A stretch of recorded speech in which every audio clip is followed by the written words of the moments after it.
परम पिता परमात्मा पूर्ण ब्रह्म सर्वसृष्टि रचनहार कबीर देव कबीर परमेश्वर जी की असीम रजा से आप सभी पुण्यात्माएं सत्संग सुनने के लिए उपस्थित हुए। इस विश्व के अंदर प्रथम तो मानव जन्म दुर्लभ है और दूसरा सतगुरु सत्संग मिलना ये उससे भी दुर्लभ है। तो आप पुण्यात्माओं को वो दोनों ही पदार्थ सुलभ हैं। मानव शरीर प्राप्त है, सतगुरु और सत्संग प्राप्त है। तो पुण्यात्माओं, आप बहुत ही पुण्यकर्मी प्राणी हैं। यदि सतगुरु नहीं मिलते, आप कितने ही पुण्यकर्मी होते, आपके सभी पुण्य एक दिन अक्षीण हो जाने थे।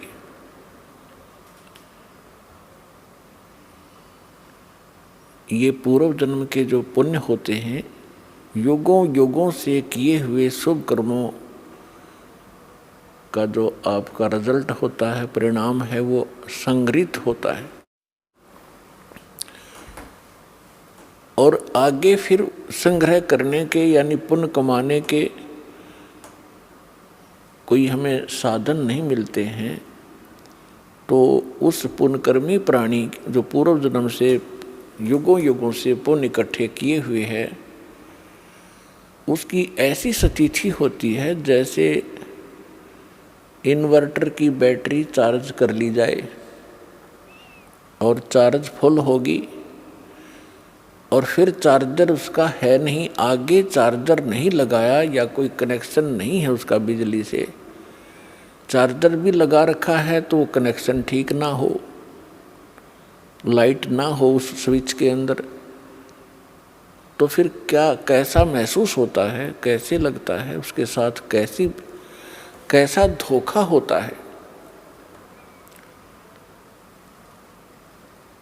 बैटरी पूर्व जन्म की चार्ज पहले की चार्ज है, इन्वर्टर चल रहा है,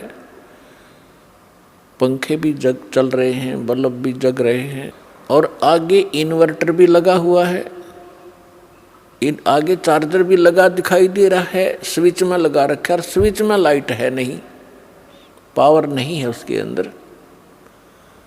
तो उसको कब पता चलेगा? जब वो इन्वर्टर की बैटरी डाउन हो जाएगी, झटके मारने लगेगी और झटके मार के वो बंद हो जाएगा। सब सुविधाएं जो बल्ब जग रहे थे, पंखे चल रहे थे, कूलर चल रहे थे, वो एकदम स्टॉप हो जाएंगे, बंद हो जाएंगे। तो पुण्यात्माओं, जो पूर्व जन्म के पुण्यकर्मी आत्माएं हैं, आज कोई डॉक्टर बना है, कोई इंजीनियर बना है, कोई आईएएस आईपीएस पोस्ट पर विद्यमान है, कोई एमएलए एमपी मंत्री मुख्यमंत्री बना है, या कोई अच्छा सेठ साहूकार बना है, या कोई अन्य उसके पास सुविधा उपलब्ध है। और वो पुण्यकर्मी प्राणी जहाँ भी जिस क्षेत्र में प्रवेश करता है, उसके पुण्यों के आधार से वो उधर ही सफल होना प्रारंभ हो जाता है, क्योंकि उसने पूर्व जन्म की बैटरी वह चार्ज है उसकी। और आगे यदि वो सत भक्ति नहीं कर रहा है तो उसका वो पुण्य कर्मों को संग्रह करने का चार्जर नहीं लगा हुआ है। और गलती से वो कोई साधना कर रहा है या कोई संत गुरु बना रखा है, उसके बताए अनुसार जो साधना कर रहा है, तो वो चार्जर ठीक नहीं, उसमें लाइट है नहीं। परिणाम के तौर पर उदाहरणार्थ आपको बताते हैं कि गीता अध्याय नंबर 16 के श्लोक नंबर 23 और 24 में ये स्पष्ट किया है कि अर्जुन शास्त्र विधि को त्याग कर जो मनमाना आचरण करते हैं, यानी मनमानी पूजाएं करते हैं, उनको न सुख होता है, न उनको कोई सिद्धि प्राप्त होती है और न ही उनकी परम गति होती है, अर्थात यूजलेस। तो उनके साथ वो सचिथी बनी हुई होती है जो कोई नकली इन झूठे गुरुओं से भी संबंधित है। उसको लग रहा है कि मैंने चार्जर लगा रखा है, लेकिन वो चार्जर ठीक ठिकाने नहीं लगा हुआ है, वो गलत स्थान पर लगा हुआ है। नमस्कार जी। नमस्ते सर। क्या नाम है बहन जी आपका? जी अनीता। बहन जी आप कहाँ से आई हैं? जी जज्जर से। बहन जी संत रामपाल जी महाराज से नाम दीक्षा आपने कब ली? जी संत रामपाल जी महाराज से दीक्षा मैंने 2003 में ली। संत रामपाल जी महाराज से नाम दीक्षा लेने से पहले क्या आप कोई भक्ति साधना भी करती थी? जी भक्ति साधना करते थे जी, दुर्गा जी की पूजा करते थे और मतलब पूरे नवरात्रे वगैरह सब करते थे, अखंड जोत जलाते थे। तो फिर आप संत रामपाल जी महाराज की शरण में कैसे आई? संत रामपाल जी महाराज से दीक्षा प्राप्त की थी और उन्होंने मुझे नाम दीक्षा दी थी और हमारी शादी करवाई थी बिना दहेज। उस टाइम मैंने संत रामपाल जी महाराज से दीक्षा प्राप्त की थी। बहन जी संत रामपाल जी महाराज से नाम दीक्षा लेने के बाद क्या आपको कुछ लाभ भी प्राप्त हुए? जी हाँ जी, मुझे बहुत से लाभ प्राप्त हुए। जैसे कि मेरे बेटा था, उसकी नाड़ पे एक मतलब दांत था, वो मतलब दवाइयों से भी नहीं जा रहा था। तो संत रामपाल जी महाराज से उसको नाम दिलाने के बाद वो दांत ठीक हुआ।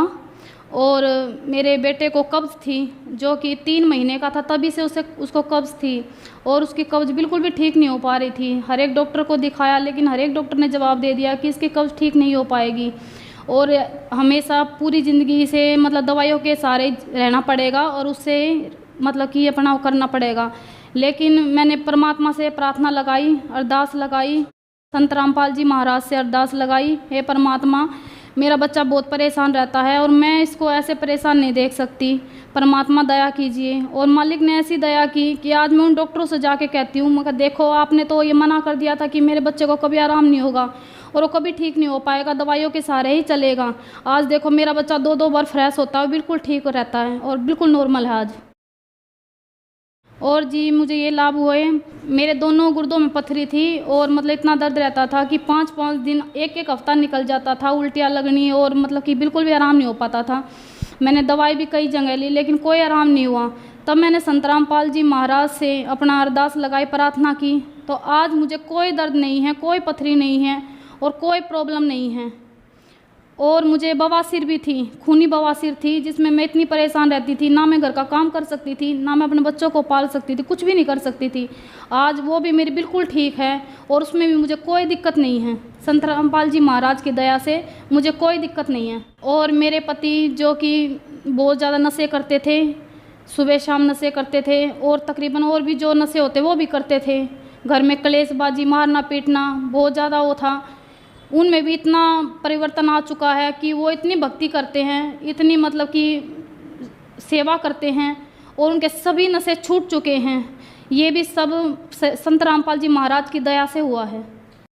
आप ये मेरी रिपोर्ट देख सकते हैं, ये रिपोर्ट है जिसमें मेरे दोनों गुर्दों में पथरी थी, उसके बाद अब मेरे कोई पथरी नहीं है और ये मेरी जिसमें कोई पथरी नहीं है इसमें है। आप ये रिपोर्ट देख सकते हैं, मुझे कोई पथरी नहीं है, कोई दिक्कत नहीं है। संत रामपाल जी महाराज की शरण में आने से, उनका नाम लेने से, उनका मंत्रों का जाप करने से मैं बिल्कुल स्वस्थ हूँ, बिल्कुल ठीक हूँ, मुझे कोई परेशानी नहीं है। बिना ऑपरेशन के मेरी बीमारी है जो बिल्कुल ठीक है और डॉक्टरों ने ऑपरेशन बोल रखा था कि भाई ऑपरेशन के बिना ये नहीं होगी, क्योंकि हो जाती थी, निकल जाती थी और मतलब दिक्कत रहती थी। आज बिल्कुल मैं 3 साल हो गए हैं, मुझे कोई दर्द नहीं है, कोई दिक्कत नहीं है, मैं बिल्कुल ठीक हूँ जी। मेरे पति हैं, वो गाड़ी चलाते हैं, हमने वो गाड़ी किस्तों पे निकलवाई हुई है और वो गाड़ी निकलवा रखी थी तो उसकी किस्त जाती है हर महीने। लेकिन ऐसा हुआ कि हमारे पास किस्त देने के लिए पैसे नहीं थे और भगत जी मेरे पति बोले कि अब कैसे क्या करेंगे कि हमारे पास पैसे नहीं हैं और किस्त आ गई है और किस्त टूट जाएगी तो क्या होगा। तो कुदरती ऐसा हुआ कि हमारे जो बैंक में उसमें कुल 400 या 500 रुपये थे और 10,000 रुपये एडवांस उसमें मिले और हम जब किस्त भरने गए तो वो बोले हमसे कि आपकी तो भैया किस्त जमा हो चुकी है। हमें एक ये परमात्मा से ये फ़ायदा हुआ कि परमात्मा ने हमारी किस्त भरी गाड़ी की। बहन जी, संत रामपाल जी महाराज से नाम दीक्षा लेने के बाद आपको बहुत सारे लाभ प्राप्त हुए, तो जो श्रद्धालु आज आपको देख रहा है, आप उन्हें क्या संदेश देना चाहेंगी?